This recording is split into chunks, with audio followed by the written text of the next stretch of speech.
back to part 2, the basic tagging lecture. In this lecture, we're going to go over some basic heading and paragraph tags. And tags are basically a way to allow you to insert elements into an HTML file. And we're also going to be showing you a few resources to use as a reference as you continue learning about HTML. Let's go ahead and get started by opening our Atom text editor and a browser. I'll see you there. Alright, here I have a split screen between the Atom text editor and my browser, and this is actually a view we're going to be using a lot in the course because we'd like to see changes and not have to jump back and forth between the browser and the text editor. So a lot of times you'll see me just have a split screen like this, so I can just refresh the page in the browser when I'm actually doing edits in the Atom text editor. But before we get started on continuing working with this basics.html file from the last lecture, what I want to discuss are two resources online that you're going to be running into a lot as you do some Google searches for terms in case you ever need to reference some sort of resource. And those two resources are something called w3schools.com, and the other one is the developer.mozilla.org website. And here I've just searched for HTML element tags on Google. You'll notice that the very first hit is this w3schools.com. And usually when you ask Google for some basic question on HTML or CSS, a lot of times the very first link that pops up is a w3schools.com. And w3schools.com is basically just a very large reference site for front-end web development like HTML, CSS, and JavaScript. And you'll notice that as you go through the website, it'll basically just give you a bunch of resources and references for a lot of the stuff we're going to be talking about in this course.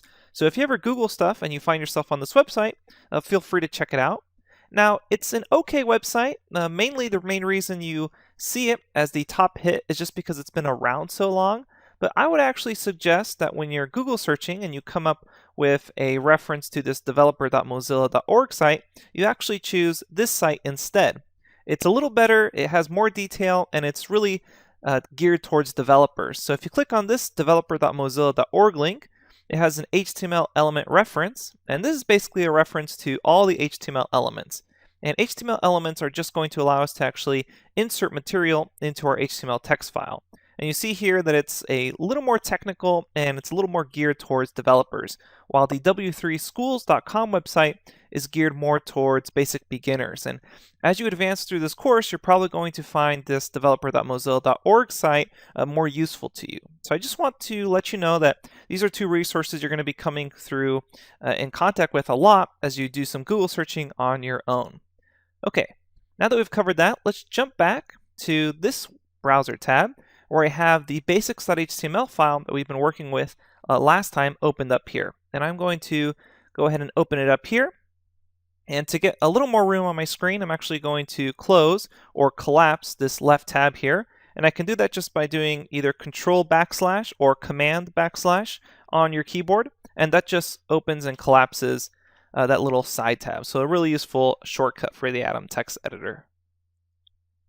Now the first tag we're going to be learning about are the header tags, or a heading tag. And let's show you how to do that. To start off, we'll do a heading 1 tag, or a header 1 tag. And basically we just have h1 open and then h1 closed. And then anything in between this, any text, is going to be a header. So this is a, we'll call them heading 1. And then I'm going to save this, so just either Control or Command S, make sure that's saved, and I'm going to refresh this, and we see now on our web page we see this is a heading 1. And basically a heading produces a larger font that is bold. And we're going to learn a lot more about how to actually dictate text styles such as font size, whether something is bold or italic, later on in the course. We'll cover a little bit about bold and italics in this lecture, but later on we'll actually talk about more styling for this actual font. For now, we can just explore the very basics of HTML and what your browser does by default. If heading 1 is too big for you, well, you can actually have heading 2. And you'll notice that Atom Text Editor actually provides us with these autocomplete options. So you can just go down here on your keyboard and then hit enter on one of these. And you'll notice we automatically get the opening and closing tag. So you'll find yourself using that a lot as you continue on through this course. And we'll type something like this is a heading 2, save that, and then refresh our page here. And we see we get a same heading, so it's in bold, but it's a little smaller. And there's actually a heading 3, so we can do that as well. We'll call this heading 3, save this, refresh, and we notice we get an even smaller heading, etc. And this actually goes all the way down to heading 6, which is going to be the smallest heading possible. So you'll notice that it's actually still in bold, but it's very small. If you just want essentially what is a normal text size, you can use what is known as a paragraph. And that's just a P. So I'm going to write this is a paragraph. 1G, save this, and then refresh. And you'll notice that we get this is a paragraph, which is just here in normal text. It's not in bold, and we're ready to go there. But something to note is that each of these lines with the new tags is basically in its own block. And headings are their own block, as well as paragraph. So paragraph tags can actually create separation. And let me show you what I mean by that. If I, over here in my HTML file, try to write on multiple lines, so I say this is a paragraph, this is line 2, then this is line 3. If I save this and then refresh this, notice that I don't actually get that effect that I was looking for in my HTML file when it gets displayed in my browser. It all goes into one continuous line. If I actually want separate blocks, I need to separate them into actual different tags, which means I would need to have each of these separate lines in its own paragraph tag. So I would have to have this be, this is line 2, and then this one be line 3. So this is line 3 right here, and paste it in, and then grab this closing tag and let's stick it back to the original right there. Now let's save this, and if we refresh this, we can see that now they're all in their separate blocks. And something to note here is that your HTML file doesn't really care about indentation. What it really cares about are just these tags. That's what's really going to define how lines are built and how blocks are separated.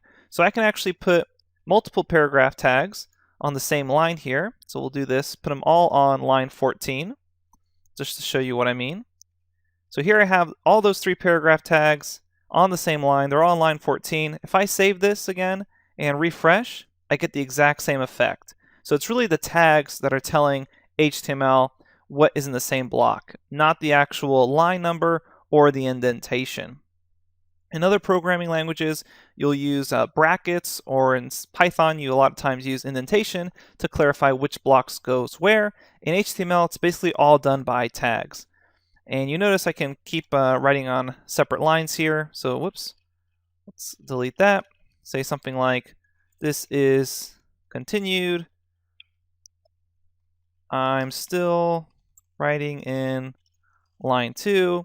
Save this, and if I refresh this, you notice that since that's all contained in this second paragraph tag, it all goes here. All right. So that's the very basics of what a heading tag is and what a paragraph tag is. Things to note there is that headings can go from 1 to 6, so H1 to H6, and what makes them a little different is their size and the fact that they're in bold. And then we have, for normal text, paragraph tags. And something that will be really useful is a lot of times you need filler text, and what Atom Text Editor and Sublime Text Editor have for you is the lorem ipsum statement, which is basically just a bunch of filler Latin text. And if you start typing lorem, notice you get this little pop-up here. Go ahead and just select that and hit enter, and you'll get a bunch of code, or text here I should say, and it's basically just a bunch of filler text that's really common to use in web development in case you just need some filler text. So if I save this and refresh this page, notice now I get, it tells me if I want to translate it. No, because it's in Latin, but you just get a bunch of filler text here in Latin. So this is really common to use as you need filler code for your web development, and you can do it just by typing in lorem and then hitting enter in either Sublime Text Editor or an Atom Text Editor. It works in both. All right, saving that there, let's refresh this, and I remove that. The last thing I want to cover is bold and italics. Now, there was actually an old way of showing bold and italics in HTML, and there's a newer syntax for it. Let me show you the old way first, and then I'll show you the new way. So let me delete these paragraphs, and just type in something very simple. We'll say this is text that is in bold, and then below it we'll say this is text that is in italics. Whoops, italics. Okay, so if I actually want to make this bold, the old way would be to do it with a B call. So what I would end up doing is wrapping this whole thing, or whatever I want it to be bold, in B. So it would look like this. So we call our closing tag B here.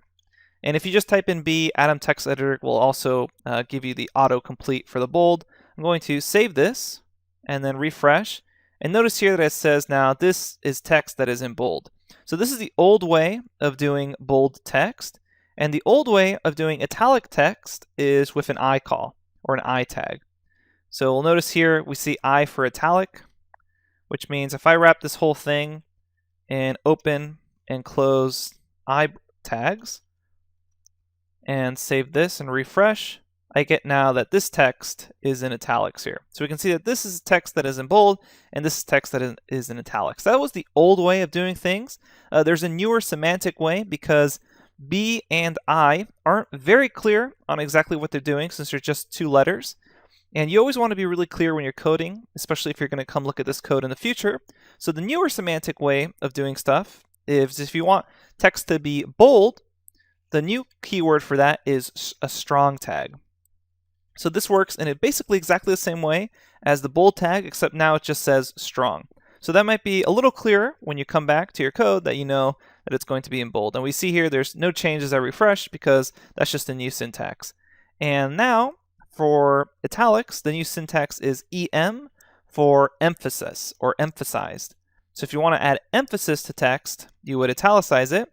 Or with the new tagging syntax, it's EM for emphasis. So save this, refresh, and we see here there's no change, because that still works exactly the same way. So again, the old way is with the B and I tags. The newer way, which is the way I would suggest doing it as you go throughout this course, is the strong tag and the EM for emphasis tag. All right, that's really all there is to this lecture. Hopefully you found it pretty straightforward. Again, you may want to play around with different headers, adding more paragraphs, etc. But everything should have been straightforward right now. All we've covered is just a few basic tags, such as heading tags, paragraph tags, and bold and italics. Okay, thanks everyone, and I will see you at the next lecture.